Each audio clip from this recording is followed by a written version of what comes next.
de miracles et de prodiges se faisaient au milieu du peuple par les mains des apôtres. Ils se tenaient tous ensemble au portique de Salomon, et aucun des autres n'osait se joindre à eux, mais le peuple les louait hautement. Le nombre de ceux qui croyaient au Seigneur, hommes et femmes, augmentait de plus en plus, de sorte qu'on apportait les malades dans les rues et qu'on les plaçait sur des lits et des couchettes, afin que lorsque Pierre passerait, son ombre au moins en couvre quelques-uns. La multitude accourait aussi des villes voisines à Jérusalem, amenant des malades et des gens tourmentés par des esprits impurs, et tous étaient guéris.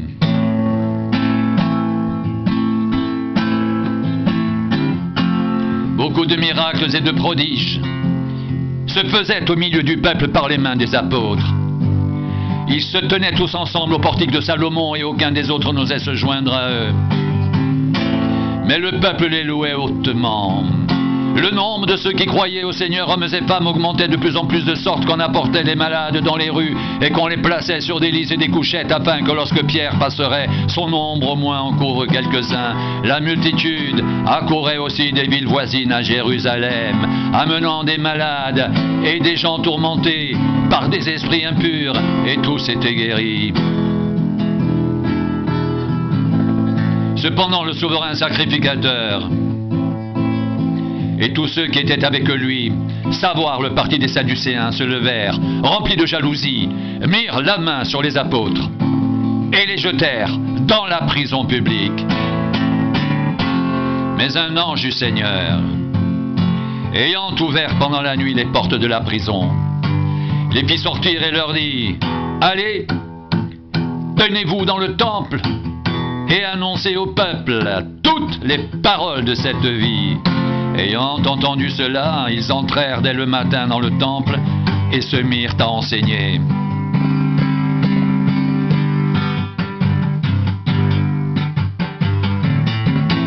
Le souverain sacrificateur et ceux qui étaient avec lui étant arrivés, ils convoquèrent le Sanhédrin et tous les anciens des fils d'Israël, et ils envoyèrent chercher les apôtres à la prison.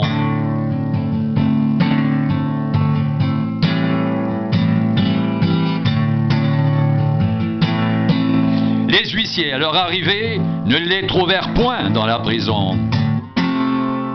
Ils s'en retournèrent et firent leur rapport en disant: nous avons trouvé la prison soigneusement fermée et les gardes qui étaient devant les portes. Mais après avoir ouvert, nous n'avons trouvé personne dedans. Lorsqu'ils eurent entendu ces paroles, le commandant du temple et les principaux sacrificateurs ne savaient que penser des apôtres et des suites de cette affaire.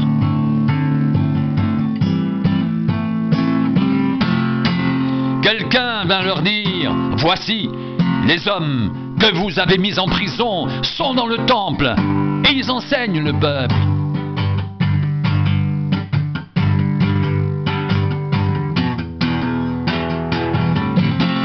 Alors le commandant partit avec les huissiers et les conduisit sans violence, car ils avaient peur d'être lapidés par le peuple. Après qu'ils les eurent emmenés en présence du Sanhédrin, le souverain sacrificateur les interrogea en ces termes: ne vous avons-nous pas défendu expressément d'enseigner en ce nom-là? Et voici, vous avez rempli Jérusalem de votre enseignement, et vous voulez faire retomber sur nous le sang de cet homme. Pierre et les apôtres répondirent: il faut obéir à Dieu plutôt qu'aux hommes. Le Dieu de nos pères a ressuscité Jésus, que vous avez tué en le pendant au bois. Dieu l'a élevé par sa droite comme prince et sauveur, pour donner à Israël la repentance et le pardon des péchés. Nous sommes témoins de ces choses, de même que le Saint-Esprit que Dieu a donné à ceux qui lui obéissent.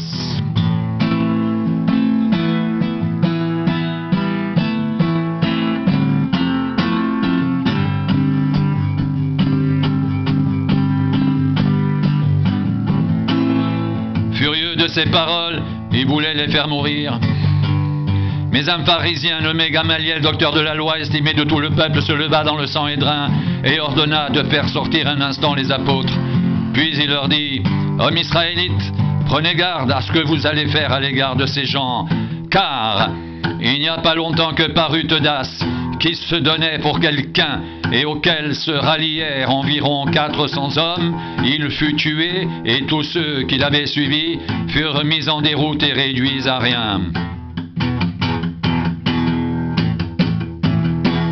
Après lui parut Judas le Galiléen, à l'époque du recensement, et il attira du monde à son parti. Il périt aussi. Et tous ceux qui l'avaient suivi furent dispersés.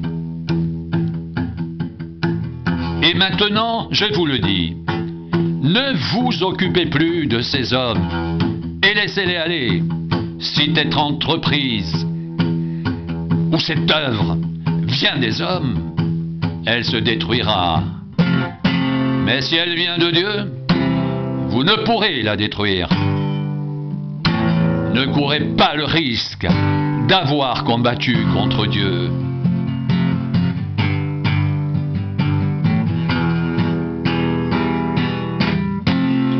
Ils se rangèrent à son avis, et ayant appelé les apôtres, ils les firent battre de verges et leur défendirent de parler au nom de Jésus. Et ils les relâchèrent. Les apôtres se retirèrent de devant le Sanhédrin, joyeux d'avoir été jugés dignes de subir des outrages pour le nom de Jésus. Et chaque jour dans le temple et dans les maisons, ils ne cessaient d'enseigner et d'annoncer la bonne nouvelle de Jésus-Christ. Les apôtres se retirèrent de devant le Sanhédrin, joyeux d'avoir été jugés dignes de subir des outrages pour le nom de Jésus. Et chaque jour dans le temple et dans les maisons, ils ne cessaient d'enseigner et d'annoncer la bonne nouvelle de Jésus-Christ.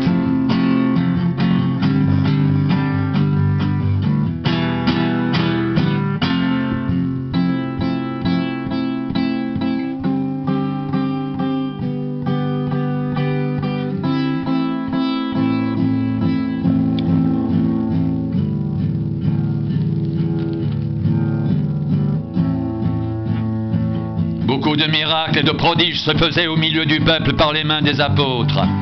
Ils se tenaient tous ensemble au portique de Salomon, et aucun des autres n'osait se joindre à eux.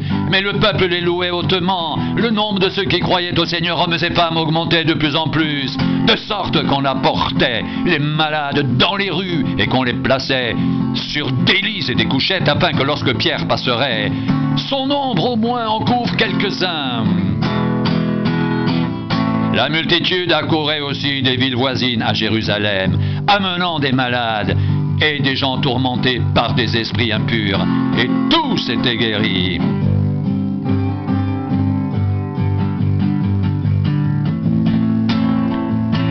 Un ange du Seigneur, ayant ouvert pendant la nuit les portes de la prison, les fit sortir et leur dit: Allez, tenez-vous dans le temple et annoncez au peuple toutes les paroles de cette vie. Ayant entendu cela, ils entrèrent dès le matin dans le temple et se mirent à enseigner. Le souverain sacrificateur et ceux qui étaient avec lui étant arrivés, ils convoquèrent le Sanhédrin et tous les anciens des fils d'Israël, et ils envoyèrent chercher les apôtres à la prison. Les huissiers, à leur arrivée, ne les trouvèrent point dans la prison. Ils s'en retournèrent et firent leur rapport en disant: Nous avons trouvé la prison soigneusement fermée et les gardes qui étaient devant les portes.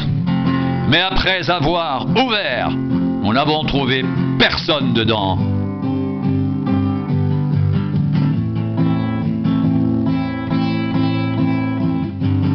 Après qu'ils les eurent emmenés en présence du Sanhédrin, le souverain sacrificateur les interrogea en ces termes: Ne vous avons-nous pas défendu expressément d'enseigner en ce nom-là? Et voici, vous avez rempli Jérusalem de votre enseignement. Et vous voulez faire retomber sur nous le sang de cet homme Pierre et les apôtres répondirent: il faut obéir à Dieu plutôt qu'aux hommes. Le Dieu de nos pères a ressuscité Jésus que vous avez tué en le pendant au bois. Dieu l'a élevé par sa droite comme prince et sauveur pour donner à Israël la repentance et le pardon des péchés. Nous sommes témoins de ces choses, de même que le Saint-Esprit que Dieu a donné à ceux qui lui obéissent.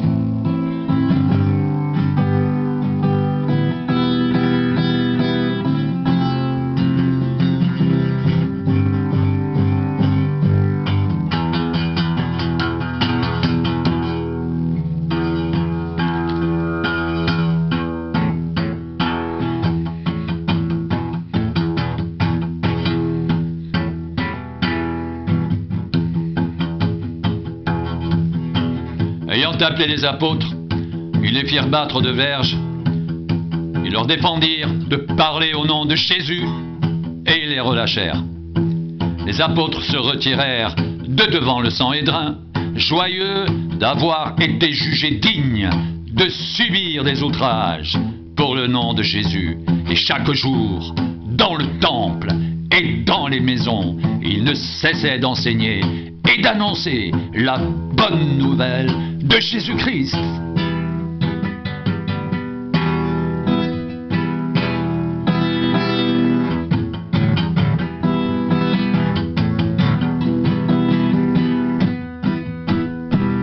Les apôtres se retirèrent de devant le Sanhédrin, joyeux d'avoir été jugés dignes de subir des outrages pour le nom de Jésus. Et chaque jour, dans le temple et dans les maisons, ils ne cessaient d'enseigner la bonne nouvelle de Jésus-Christ. Et chaque jour, dans le temple et dans les maisons, ils ne cessaient d'enseigner et d'annoncer la bonne nouvelle de Jésus-Christ.